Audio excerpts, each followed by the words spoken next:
오늘 우리가 함께 읽은 말씀은 그 유명한 수로보니게 여인입니다. 여러분들은 어떻게 수로보니게 그러면은 무슨 말일까 생각을 해보신 적이 있으신가요? 저도 어렸을 때 성경을 읽으면서 수로보니게 그랬는데, 이게 수로보니게가 뭔가 그랬는데 동네 이름입니다. 수로라는 말이 붙으면요, 시리아, 아시리아, 그 시리아라는 뜻이고요. 보니게 그러면은 그쪽 동네 이름, 베니게라는 동네 이름이에요. 이스라엘 갈릴리 북쪽에 있는 지역이고요. 두로라고 여기 되어 있는데요. 두로 지경은 그쪽 북쪽에서도 약간 또 지중해 쪽으로 있는 것이 두로입니다. 그러니 여기는 유대인의 땅이 아니고요, 이방인의 땅입니다. 예수님께서 갈릴리 자기 동네를 떠나셨어요. 자기 동네를 떠나서 가까운 지금식으로 말하면 이웃 나라라고 그래야 되나요? 다른 이방인들이 살고 있는 곳으로 가십니다. 사실은 유대인들이 이방인이 살고 있는 곳으로 가는 게 그렇게 쉬운 일은 아닙니다. 거기 가면 자기들이 함께 먹을 수 없는 사람들이 거기에 있고요, 또 함께 먹을 수 없는 음식들을 팔고요, 그리고 그 사람들, 부정한 사람들과 부딪히고 그 사람들과 만나게 되면 자기도 부정하게지기 때문에 특별한 이유가 없다면 유대인들이 이방인의 마을에 섞여 그리고 거기에 들어갈 이유가 별로 없습니다. 근데 예수님께서 오늘 보시면 두로지경으로 가셔요. 두로지경에 가신 게 왜 가셨을까? 복음을 전하고 거기에 있는 병자들을 고치러 가신 게 아니고요, 오늘 말씀을 보면 한 집에 들어가 아무도 모르게 하시려 하나 숨길 수 없더라. 예수님의 의도는 두로에 숨으러 가셨습니다. 왜 숨었을까? 어쩌면 피로하셔서, 사람들이 너무 많이 찾아오니까 피로하셔서 숨으신 것 같기도 해요. 하지만 우리가 읽은 본문 바로 위쪽에 7장 위에 있는 본문들을 보면 그냥 피로하신 것만은 아닙니다. 예수님께서 물론 피로하시고 지치고 힘드셔서 제자들과 함께 배를 타고서 조금 피해 가신 적도 있어요. 하지만 오늘 이 숨는 일은 그냥 피로로, 사람들 만나기가 싫어서, 사람들 만나기 너무 힘들어서 숨으시는 게 아니고요, 우리가 지난주 그리고 지지난주에 읽었던 것처럼 여기 바리새인들과의 싸움이 있었습니다. 예루살렘에서 왔던 바리새인들이에요. 예루살렘에서 온 서기관입니다. 나름 잘났다는 사람들이죠. 나름 이스라엘의 여러 가지 이데올로기에 앞선에 서 있는 사람들이에요. 유대인을 지키려는 사람들이고, 이 유대인들을 통해서, 이 유대인들의 정결을 통해서 유대의 어쩌면 민족 정체성, 그것들을 지키는 것이 하나님의 구원, 그곳으로 가는 길이라고 믿었던 사람들. 그리고 유대인 많은 사람들은요, 그들의 말에 고개를 끄덕였고요, 그것들이 중요하다고 생각했습니다. 그래서 정결법이 중요했고, 정결법에 사람들의 목숨을 걸 만큼 그렇게 중요했던 그 문제에 대해서 예수님은 고개를 절레절레 치우셨어요. 아니, 그게 아니다라고 말씀하셔요. 하나님의 나라는 점점 더 확장될 겁니다. 정결법, 손을 씻는 것, 부정한 음식 먹지 않는 것, 그것보다도 훨씬 더 중요한 것, 생명을 걸려면 우리 마음에서 나오는 그 더러운 것에서 벗어나기 위해서, 내 마음의 거룩함, 내 삶의 거룩함을 위해서 애를 써야지. 거기 있는 허망한 것들, 음식에 관한 것, 그것 때문에 목숨 걸릴 아니라고 예수님은 가르치셔요. 이것이 참된 것이고 하나님의 뜻임이 분명하지만 그것을 말하는 것은 늘 위험합니다. 하나님의 진리를 말하는 것이 늘 그렇게 안전하진 않아요. 오히려 위험합니다. 사람들의 모욕을 당할 뿐만 아니라요, 사람들에게 협박당하는 일, 그리고 죽는 일까지 생기죠. 예수님이 죽음을 두려워하신 건 아니에요. 하지만 여기서 죽을 수는 없습니다. 예수님께서는 여기서 하시려는 소명, 그 길이 막히면 안 돼요. 여기서 잡혀서 사람들에게 어려움 당하고, 혹시라도 여기서 자기의 생명이 끊어진다면 어쩌면 예루살렘으로 가야 되는, 그리고 자기에게 맡겨진 구원의 일을 다 이루실 수 없어요. 그러니 예수님이 피하시는 겁니다. 피하셔야 돼요. 시간을 버셔야 돼요. 내게 맡겨진 그 일을 위해서 예수님은 지혜롭게, 충실하게 자기의 소명을 소홀히 안 하시려고 두로 그 지역으로 숨어 들어가셔요. 하지만 숨길 수 없습니다. 숨길 수 없는 일이 생기고요, 사람들이 다 알아요. 그러더니 더러운 귀신 들린 어린 딸을 가진 여인이 오는데, 이 여인은 헬라인이에요. 헬라 사람이고 수로보니게 족속입니다. 그러니 당연히 이방인이죠. 여기 우리가 읽었던 7장에 있었던 정결에 관한 법칙, 정결에 관한 규례와 전혀 반대되는 상황이 지금 생긴 겁니다. 더러운 귀신이 들렸어요. 더럽습니다. 더러운 귀신들. 그리고 유대인들에게는 더럽게 취급되는 이방의 여인이 지금 찾아온 겁니다. 오늘 우리가 이 본문을 보면서요, 지금 이 앞에 있는 것과 연결이 됩니다. 예수님 정결한 거, 더러운 게 그게 뭔지 알려주셨어요. 그렇게 따지면 이방인, 그 사람들이 더럽고 그 사람들과 구별하기 위해서 너무 애쓸 필요 없습니다. 정말로 오늘 본문은요, 결국은 예수님께서 유대인들이 그어놓았던 그 금기, 그 제한을 넘어서는 것을 보여주셔요. 그런데 그냥 그 여인이 왔을 때 예수님께서 그래, 정결하고 부정한 게 어디 있냐, 이방인들도 하나님의 자녀가 될 수 있다, 그냥 선뜻 많은 유대인들이 주 앞에 왔을 때 병든 자를 고치셨던 것처럼 고치셨다면 별 문제가 없었을 텐데, 오늘 말씀은 거기에서 살짝 꼬여져 있습니다. 예수님께서 부정, 정결 그것들을 나누시면서 그거 중요하지 않다, 하나님 앞에 나와서 자비를 구하고 또 하나님 앞에서 거룩하게 사는 것, 그거 중요하니 여기 이방인의 딸도 하나님의 자비를 구하며 그렇게 살아간다면 얼마든지 하나님의 긍휼을 얻을 수 있다고 치료하시고 찾아가시고 어쩌면 손을 얹어 고치셨다면 이야기는 스무스합니다. 그런데 오늘 여기에 한번 꼬여져 있어요. 왜 꼬였을까? 왜 꼬였을까? 그리고 이 꼬인 일들이 우리에게 어떤 유익이 있을까? 어떤 가르침이 있을까? 거기에 대해서 설명하려고 합니다. 오늘 말씀을 읽으면요, 예수님에 대해서 좀 변명해 드려야 될 것 같다는 생각이 들어요. 왜냐? 난데없이 예수님께서 여기 여인에게 하는 말이요, 뜬금없기도 하고요, 조금 모욕적입니다. 뭐라고 얘기해요? 개라고 얘기하는 거예요. 여자야, 너는 개다라고 얘기하진 않으셔요. 하지만 돌려서 말합니다. 하지만 이 돌리는 게요, 그렇게 멀리 삥 돌려서 얘기하는 게 아니에요. 그냥 거의 갖다 대고 말하는 것처럼 이렇게 얘기하셔요. 귀신 들린 어린 딸을 두어서 절박한 여인입니다. 그래서 이방인 남자예요. 사실은 예수님에게 이 수로보니게 여인도 이방인이지만 이 수로보니게 여인에게 예수님도 이방인입니다. 다른 민족 이방인은 늘 어려운 거예요. 말도 잘 통하지 않을 것 같고 문화도 다르고 뭔가 생각의 방식도 다르고 남자와 여자가 만나서 말한다는 게 그렇게 편하지 않은 상황이에요. 그런 상황에서 이 여인이 절박하게 나왔는데 27절에 보면 예수님께서 그 절박한 여인에게 이렇게 얘기하시죠. 자녀로 먼저 배불리 먹게 할지니 자녀의 떡을 취하여 개들에게 던짐이 마땅치 아니하니라. 이 얘기가 무슨 얘기인지 여인은 알아듣습니다. 그리고 우리도 눈치가 빨라서 알아들어요. 이방인 여인, 너는 개다요. 너에게 줄 것 없다. 자녀에게 줘야지 라고 얘기를 하셔요. 너무 잔인한 거 아닙니까? 어떻게 이 절박한 여인에게 이렇게 모욕적인 말을 합니까? 우리는 의문이 들어요. 여기에 대해서 변명하자면 뭐 설명이 되겠죠. 설명하자면 이렇게 설명할 수 있습니다. 먼저는 이 당시에 유대인들이 이방인 사람들을 개라고 여기고요, 개라고 부르는 게 그렇게 특별한, 그러니까 아주 막 심각한, 아주 나쁜 사람들만 하는 말은 아니었어요. 보통 유대인들은 다른 이방인들을 개라고 취급을 해요. 그리고 다른 이방인들도 유대인들을 마찬가지입니다. 니들도 개, 서로 개라고, 서로 못나고, 서로 뭐죠? 인간 같지 않다고, 우리의 기준에서 모자라는 족속들이라고 서로를 비방하는 그런 상황이었습니다. 그러니 예수님이 이 여인을 향해서 이방의 개라고 말하는 게요, 특별한 욕은 아닙니다. 특별한 모욕은 아닙니다. 그냥 일반적으로 쓰는 말입니다.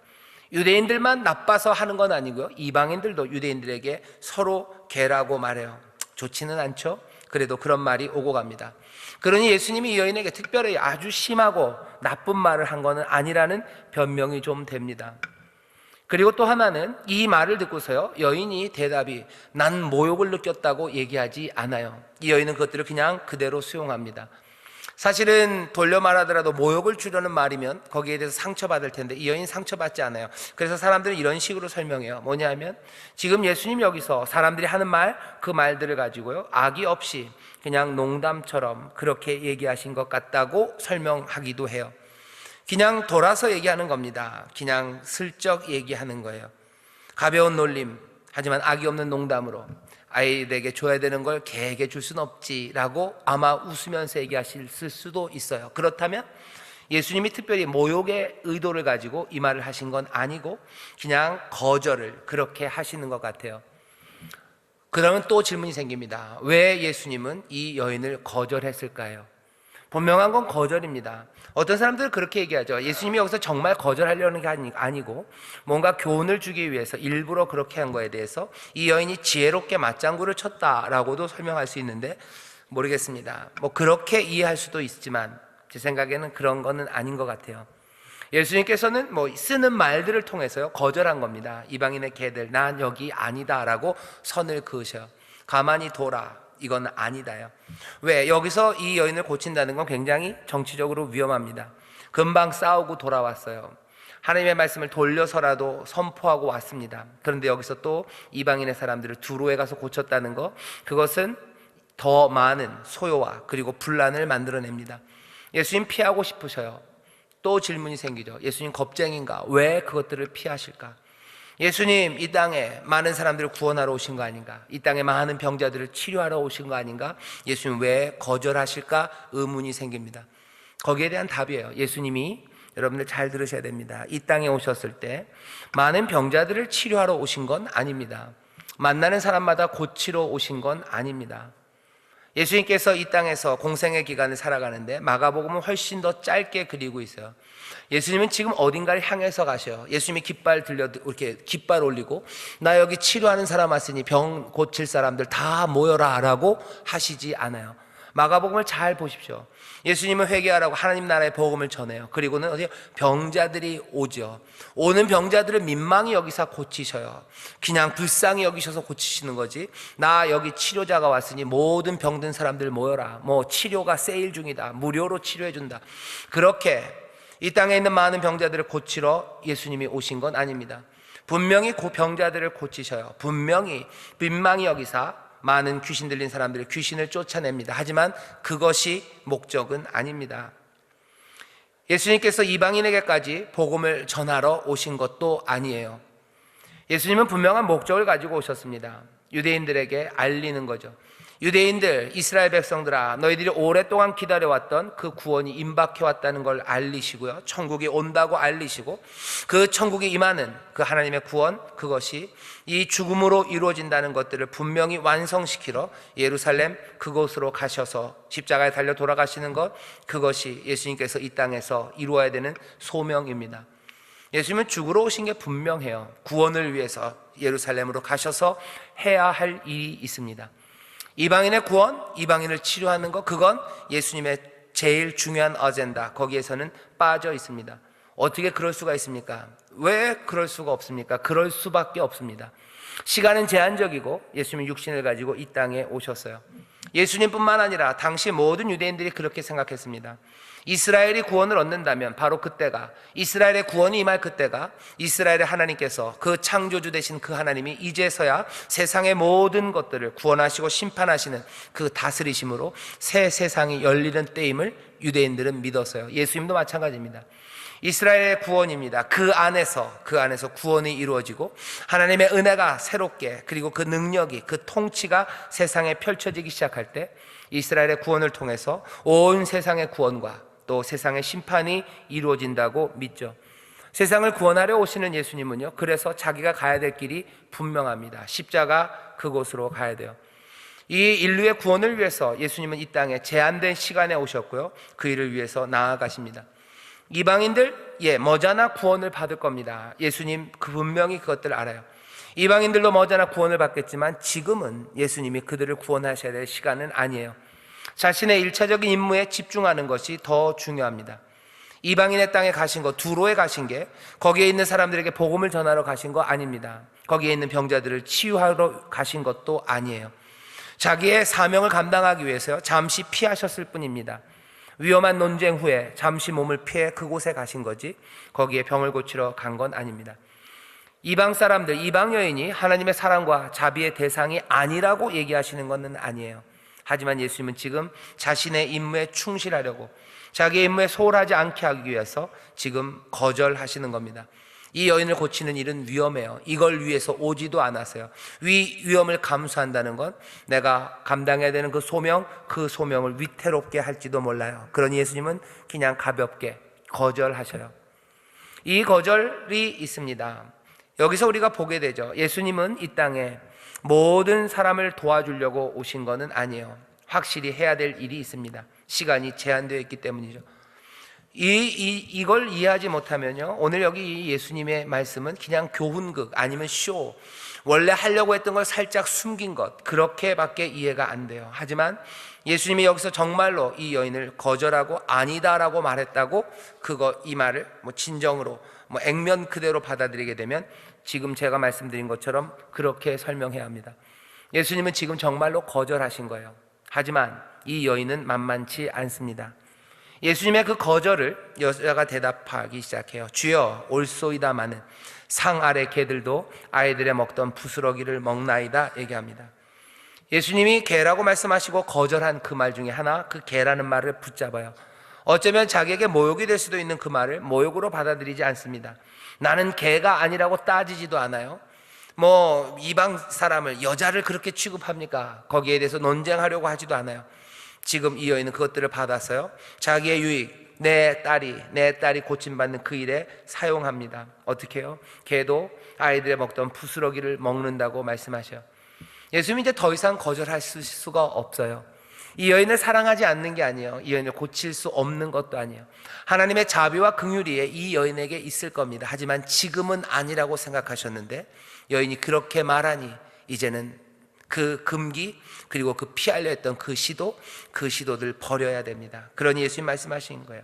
예수께서 가라사대 이 말을 하였으니 그렇게까지 말한다면 이라는 뜻인 것 같아요.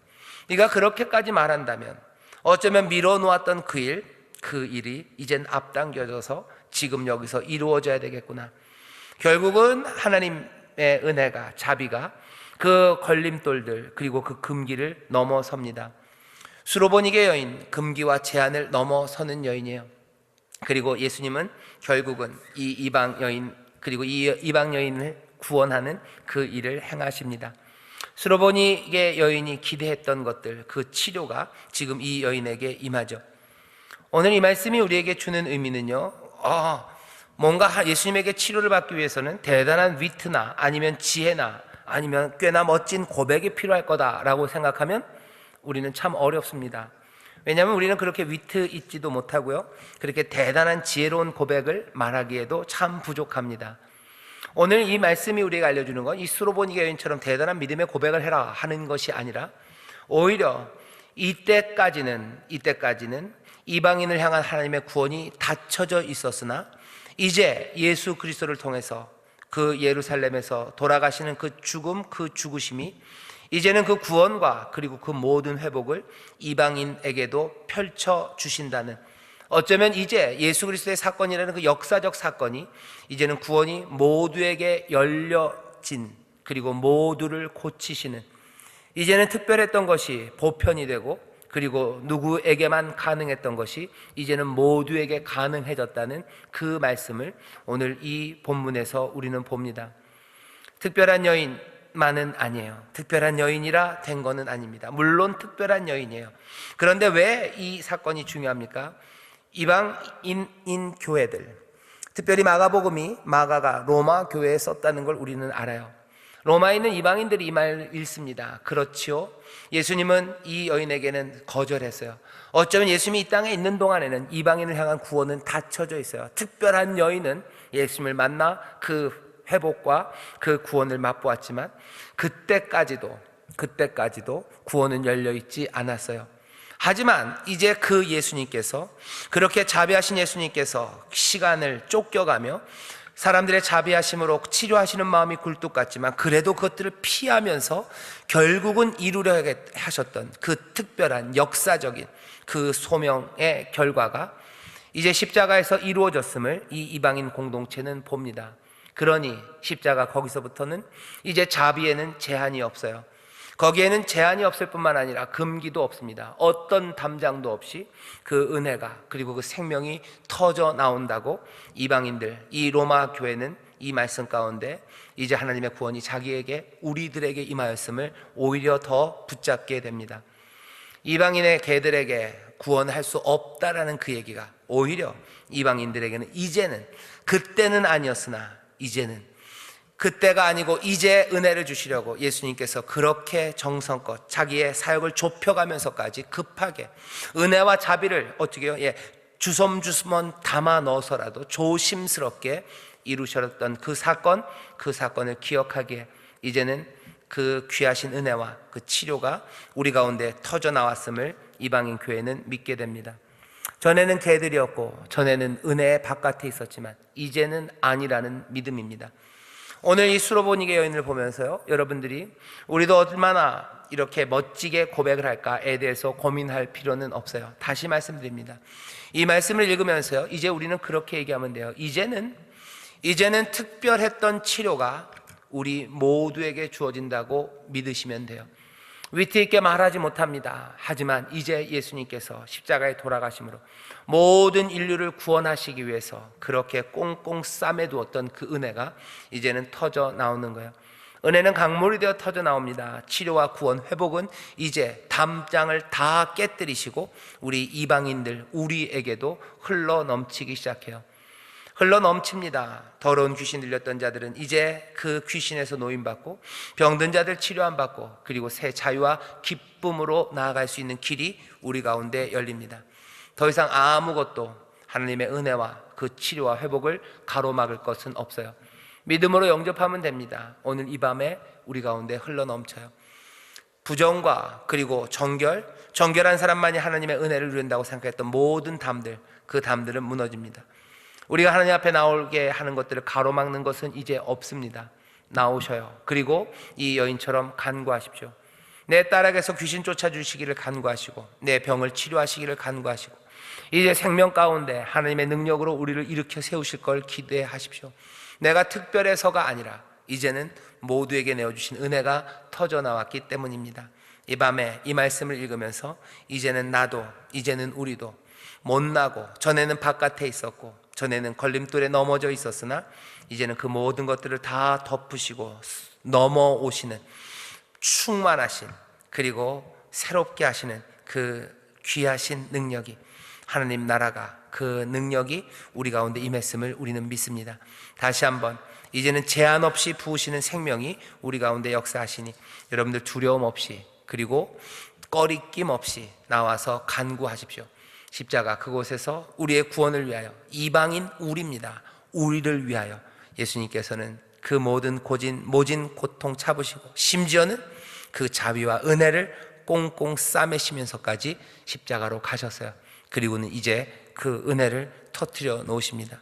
이 밤 여기 모여있는 우리들, 십자가 아래 그 은혜의 강물이 흐르고 그 놀라우신 보혈이 흐르는 그 자리에 있습니다. 드디어 우리를 향한 능력이 풀어 나와졌어요. 드디어 우리를 위한 선물과 그리고 생명이 우리 가운데 흘러 넘칩니다. 아무 담도 없어요. 가로막을 금기도 없습니다. 부족함, 추함 아무 상관없어요. 몽땅 다 덮어버리시는 해일과 같은, 그리고 폭포수 같은, 그리고 급류와 같은 모든 것들을 다 쓸어버리시는 그 은혜와 능력이 오늘 이 시간 우리와 함께 하시는 줄 믿습니다. 이 밤에 기도하십시오. 이제는 가로막을 거 없어요. 이제는 더 이상 예수님께서 너희가 개다라고 얘기하지 않으셔요. 자녀에게 줄 것을 개에게 주지 않는다. 이제는 더 이상 그 말하지 않으십니다. 이제는 모두 다 하나님의 자녀가 되었어요. 성령의 놀라우신 은혜로 아들의 영을 부으심으로 이제는 우리도 자녀들입니다. 여기서 말하는 바로 그 자녀들입니다. 이제 떡을 우리에게 주셔요. 생명을 우리에게 주십니다. 모두가 다 이 생명의 떡을 받으시고, 또 그 가운데서 새 힘을 얻으시고 또 새 능력으로 일어서며 회복되시기를 주의 이름으로 축원합니다. 기도하겠습니다. 하나님, 여기 수로보니게 여인을 우리가 봅니다. 주님께서 결국은 이 이방 여인을 치료하십니다. 위험한 일인 거 아시지만 여인이 이렇게까지 말하는데 그 은혜를 더 가두어 놓으실 수는 없습니다. 하나님, 우리가 이 말씀을 보면서 주님께서 모두를 구원하시려고, 그 구원의 역사를 이루시려고 모든 충성과 그리고 정성을 다하여 그 길을 걸어가심을 봅니다. 주께서 그렇게 정성껏 이루어 놓으신 구원이 이제는 우리 가운데 역사하며 그 풀어놓으신 생명과 그 자유가 우리를 휘감아 우리를 인도하는 줄 믿사오니, 주여, 우리가 영접하게 하시고 그 가운데서 그 복을 누리는 복된 이들이 되게 하여 주옵소서. 이제는 은혜가 우리의 것이고 생명이 우리의 것이고 치료가 우리의 것, 우리는 하나님의 자녀들입니다. 이 밤 하나님의 자녀들이 간구하오니 아버지 하나님이시여, 하늘의 모든 신령한 복으로 채우시고 땅에 기름진 것들로 넘치게 하옵시며, 치료하시는 여호와 우리 하나님이시오니 육체의 연약함을 치료하시고 영혼의 상처들을 치료하시며 삶의 여러 문제들을 하나하나 고쳐가시는 하나님 나라의 능력, 그 복이 우리 가운데 넘치게 하여 주옵소서. 감사드리며 예수님 이름으로 기도하옵나이다. 아멘.